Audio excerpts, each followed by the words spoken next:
care how great your morals are. I don't care how good you do in this world. Life will happen.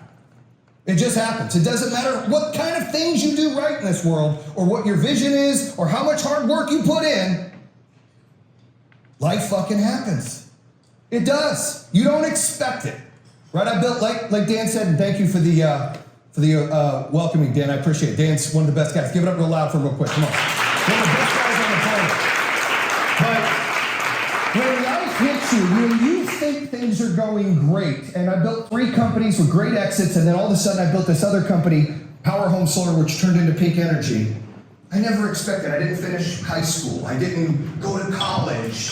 I had a kid in my teens. I married my high school sweetheart. I had 4 kids. I grinded. I outworked every fucking person in the world that I could. I walked into a room, I said, nobody will outwork me. I walked into an office, I said, nobody will outsell me. I walked in, I had a round table with President Trump in 2020. I said, hell no, he needs to be grateful to meet me. Like, I walk in with that kind of confidence on purpose. And that's what allowed me to build $1 billion business.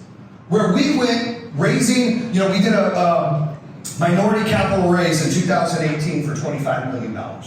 Started the company in 2015, like Dan said, we did $3 million in sales, we lost $1 million. I made nothing, I wasn't even on payroll. I sold my dream house from the 3 companies before that we bought, sold my house, got the stink eye from my wife. It was like, we're gonna go downsize, move into a house like 1/10 the size? Yeah, I'm all in. When you open a business, and you guys know, you're all in. There's no half-ass, it's all in. So I took all that money and I put it into the business. And I wasn't getting a check. And year 2, we did $10 million in sales. Still no money. Month 19, month 20, because the company still lost money, I finally started getting a paycheck. My business partner and my wife were like, maybe this business isn't the right thing. But I believed in solar. I believed in doing something that's impactful in this world. I believed in allowing people to own their energy and own their power. That's what I believe. My book was written on that. It's what I wanted in this world. I wanted people to not be stuck and handcuffed to the utility company. And the business, I saw the vision. I saw how it was going to go, and guess what? The 3rd year, 2017, we did $40 million in sales. We started making money. I was doing business that I wasn't used to. And I was in waters that I wasn't used to. I'm sure some of you have been in that position before. You go, I've never been in this spot before. I better get a coach. I better get a mentor. Maybe I gotta hire somebody on the team to make my team better. So I looked for somebody to help me raise capital. I didn't know in 2017, after building 3 companies, what EBITDA was. It's a true story. Didn't even know what it was. I knew that I built companies and they were cash positive and I was crushing it and I sold 2 of them and I was super excited that this 3rd one was going to the moon. And so I hired somebody that understood EBITDA. And so we raised capital, kind of like we were talking about earlier, a value business. This was a value business. We brought somebody in for a 25% partner. And they offered $10 million for 25% in the beginning of 2018. And I still didn't know what EBITDA was, but I knew that we had forecasts. Everybody knows what your forecast is, right? You set your forecast out for your business. I knew we were crushing our forecast. I knew we switched to American-made panels at the time. I knew that we were opening up markets like every other month. And I knew in the 4 months that we had the LOI that we doubled our forecast. So I had to sit down with my team and I said, guys, I gotta understand what EBITDA is. Because I feel like we're getting shortchanged here on this deal. And we were. They explained to me how EBITDA works and how the profit works. And I'm not talking about just, net profit. I'm talking about EBITDA and then how the multiples work and how we were getting paid. I didn't understand that. I was great at vision. I was great at sales. I was great at scaling. I was great at motivating. I wasn't good at that part. One of the things about being a great entrepreneur or CEO is you gotta know where your strengths are and you gotta know where your weaknesses are. You gotta surround yourself with people that bring value that you don't have. And so I asked my team and our attorneys and they broke it down for me and I was like, holy smokes, we're getting ripped off on this deal. They're giving us $10 million for 25% of the company and we should be getting like 18 or 20 million based on the value. So I called them up, it was a Tuesday, and I had the lawyers on the phone. And it was a company called Trivest out of South Florida, so I love them, they've got a great relationship with them, they appreciate the story now, they didn't like it at the moment. And I told them, I said, listen, I apologize, I didn't know what EBITDA was. But we have a problem with the LOI and I know we're supposed to close in 30 days. due diligence is done. This isn't going to work for me. And they said, well, that's retrade. You can't do that. I said, well, I don't know what retrade is, or mic trade, or darn trade. I don't give a shit.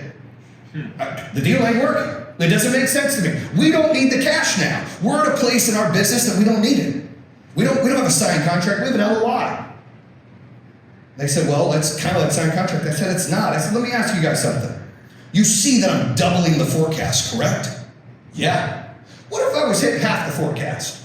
What if I was only hitting half the numbers?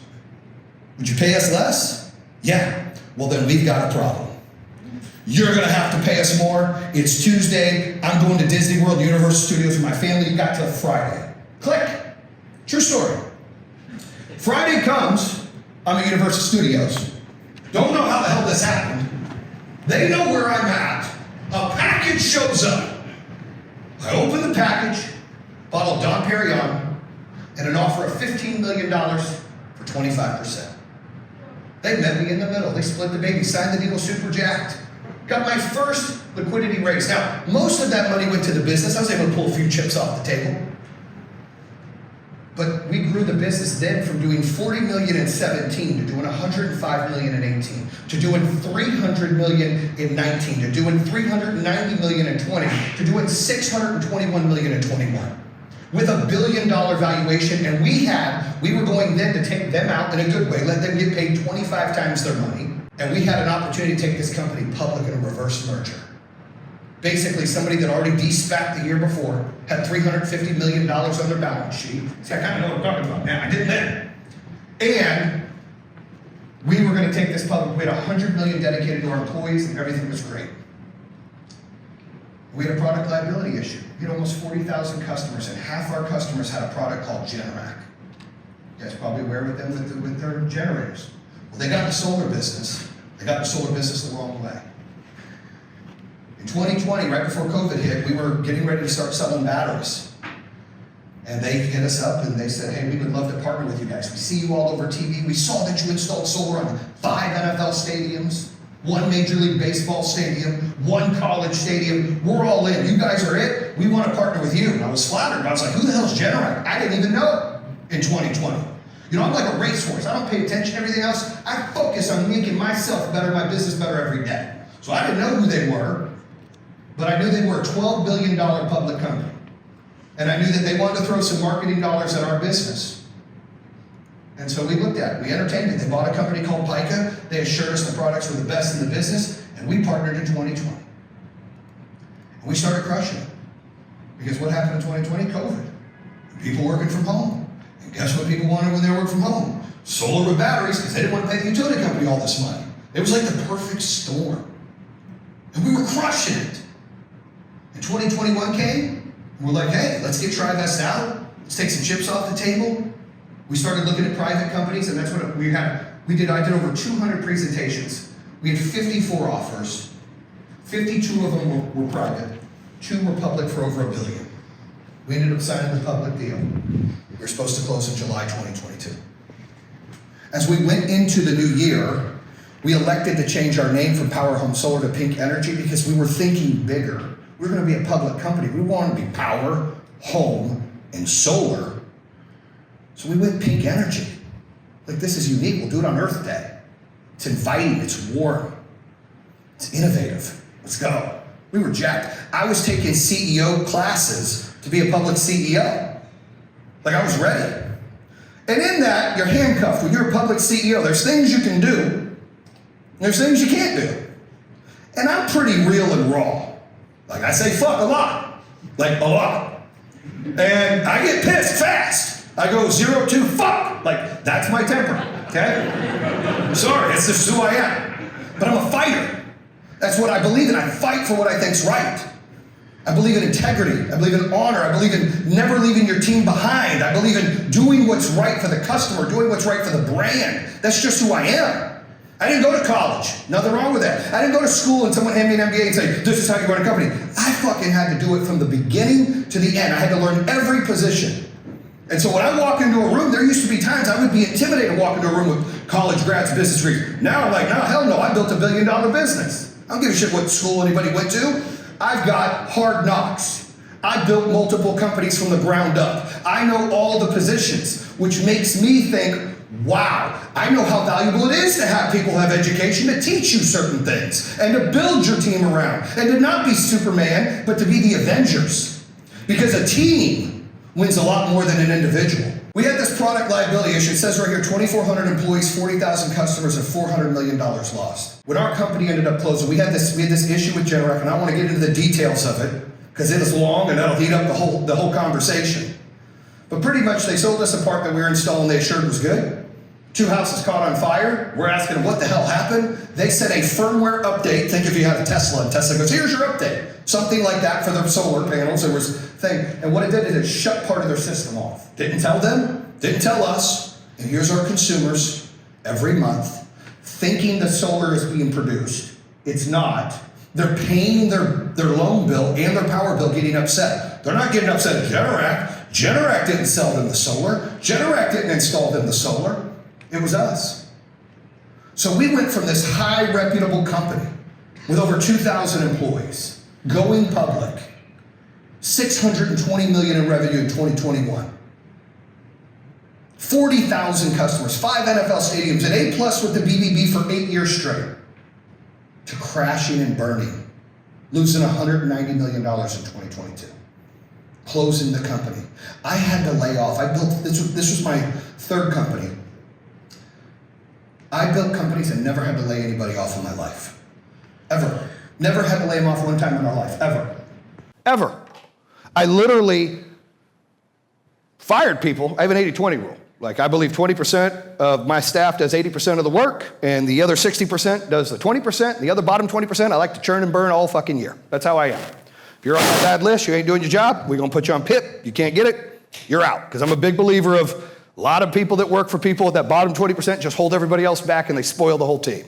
So I'm a big believer in that. That's how I built all my companies, and nobody can tell me different. Goldman Sachs tried to argue with me. Aries agreed with me. Like, different people have different philosophies. But I never had to lay anybody off. We never went backwards in any of my companies. So to lay off 2,400 people and their families, to know that we had all these employees and $100 million in stock options for them, where certain employees who've been with us for years were gonna be millionaires, was devastating. It was heartbreaking.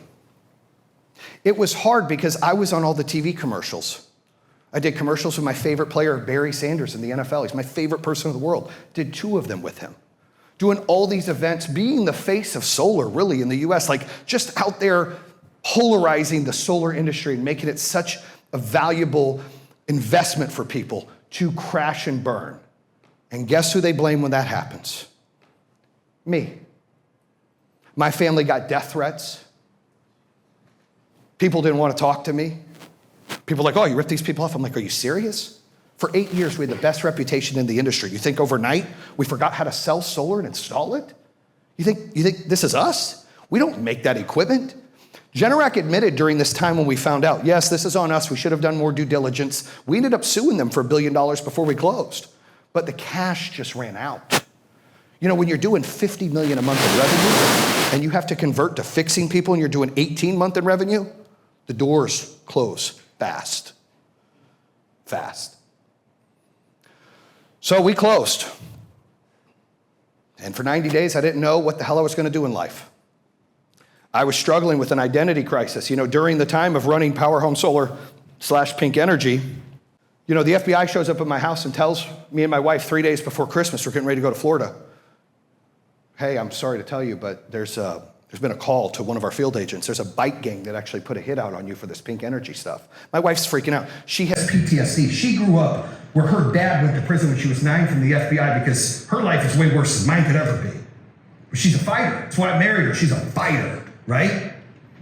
And so here she is freaking out. My kids are freaking out like, Dad, like someone wants to kill you. They were getting abused at school. Yeah, we saw your dad bankrupt the company. Dad ripped people off. This was the shit that we had to go through. After we got 40,000 customers who loved their system and raised their hand and wanted solar, and 2,400 employees, and all of this opportunity, gone. That's why I said life happens, hits you right in the face. And I was successful at the 2 companies before that and felt like this was a success, and then it took everything. I lost $400 million and I was starting from ground zero. And I remember the next day, I had like 5, 6 key employees looking at me after we closed and bankrupt the company. What are we gonna do? I'm on a whiteboard. We're gonna open a new business. We did. We opened a flooring business. I'm proud to say we opened that up in December. It'll do $2 million in sales this month.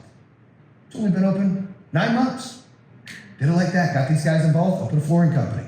I just know sales. And I know I have a mind that says, hey, if you've got a great product and a great offer, you got a call to action, and you can do digital marketing, which are some of the things that I'll give you during this speech up here. I've got some things you can take back on return on investment, ROAS, and digital marketing. But I'm able to scale all that and crush it. The business took off. But it didn't take off overnight.